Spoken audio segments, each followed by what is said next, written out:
Assalamualaikum dan salam sejahtera bersama saya Nur Azira Awang dalam Buletin Pahang Khamis 12 Mei 2022. Hujan yang terlampau lebat pada awal pagi di kawasan Hulu sehingga mengakibatkan berlakunya limpahan air dari sungai berhampiran antara penyebab utama banjir di Janda Baik semalam.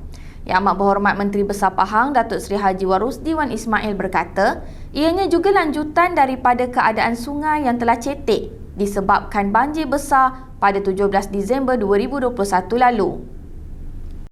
Jelas beliau lagi, cerapan data stesen hujan di Kampung Janda Baik menunjukkan bahawa taburan hujan awal pagi semalam di kawasan tersebut ialah sebanyak 19.5 mm dalam tempoh 3 jam, iaitu dikategorikan sangat lebat. Justeru susulan kejadian banjir berkenaan, beliau telah mengarahkan beberapa tindakan dilaksanakan dengan kadar segera, khususnya bagi membantu mangsa banjir yang terkesan. Katanya sebagai langkah awal, sebanyak 500 pek makanan dan bantuan lain seperti selimut, tuala dan air mineral yang diselaraskan oleh kerajaan negeri diagihkan kepada mangsa yang terlibat. Katanya, bagi membantu kerja-kerja pasca banjir termasuk pembersihan rumah, sukarelawan Majlis Tindakan Sosial Pahang MTSP khususnya dari Bentong akan melakukan gerak kerja secepat mungkin. Ketika ini, kerajaan negeri dan agensi yang terlibat sedang memberi tumpuan khusus kepada operasi penyaluran bantuan kepada mangsa banjir. Bantuan segera telah diberikan kepada 140 buah keluarga yang terlibat dalam kejadian banjir di Janda Baik awal pagi semalam. Pegawai Daerah Bentong Encik Kuzaidi Harun berkata, lawatan ke kawasan terjejas telah dilakukan dan bantuan daripada kerajaan negeri termasuk Jabatan Kebajikan Masyarakat JKM dan Angkatan Pertahanan Awam APM telah diserahkan. Sokdio. Beliau berkata tiada sebarang kecederaan atau kemalangan jiwa dilaporkan dan anggaran kerosakan harta benda dan sebagainya masih dalam kiraan. Banjir pada hari ini berlaku pada pukul 6 pagi tadi disebabkan hujan lebat daripada pukul 4 sampai pukul 6 tadilah, dan melibatkan bukan 4 buah kampung dan melibatkan 140 buah rumah dan lebih kurang mangsa dalam 450. Tapi banjir tu surut dalam masa yang singkat lah. Ini lebih kepada banjir kilat saja. Tak ada PPS yang terlibat. Yang dibuka lah, yang kampung yang terlibat Kampung Janda Baik, Kampung Sumsum, Kampung Ceringin dan juga Kampung Cemberut lah. Beliau berkata demikian ketika ditemui Unit Komunikasi dan Media Pahang Yukom di Balai Raya Kampung Janda Baik ketika melakukan lawatan ke tempat terjejas.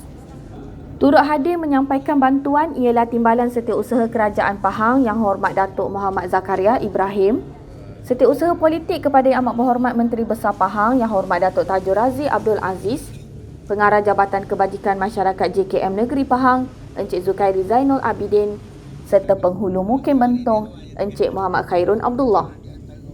Sementara itu, Ketua Kampung Janda Baik Encik Damuri Nusi 62 tahun berkata, kejadian yang berlaku pada awal pagi itu sememangnya mengejutkan namun dilalui dengan sabar dan tenang. Kejadian banjir yang berlaku awal pagi tadi sememangnya mengejutkan penduduk di Kampung Janda Baik, termasuk pemilik chalet pelancongan yang ada di kawasan berkenaan.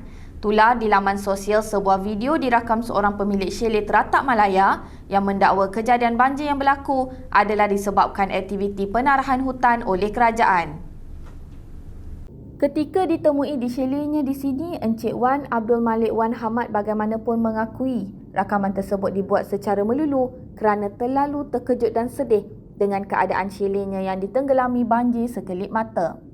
Lalu saya ucapkan terima kasihlah atas keprihatinan Pak Kerajaan Negeri PSUK datang menjenguk kawasan kami yang kena banjir itu malam tadi. Berhubung kait dengan viral malam tadi itu, sebenarnya kita dalam keadaan kelam kabut. Pukul 5 pagi bangun dengan air para dada. So mungkin adalah term yang silap sebut tu.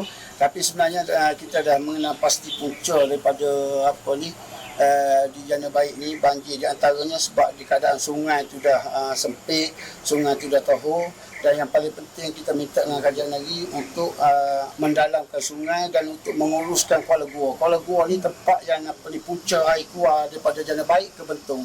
Janda baik di Kuala Luar ni air dia masuk ke bawah tanah menyebabkan laluan tersumbat dan bukannya secara pembalakan total lah. Sorry lah itu.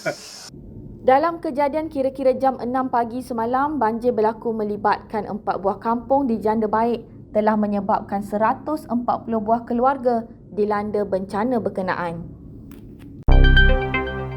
Berita itu tadi mengakhiri buletin Pahang pada hari ini. Jangan lupa ikuti Pahang Media di Facebook, Instagram, Twitter, YouTube dan TikTok untuk mendapatkan maklumat terkini di seluruh Pahang. Assalamualaikum.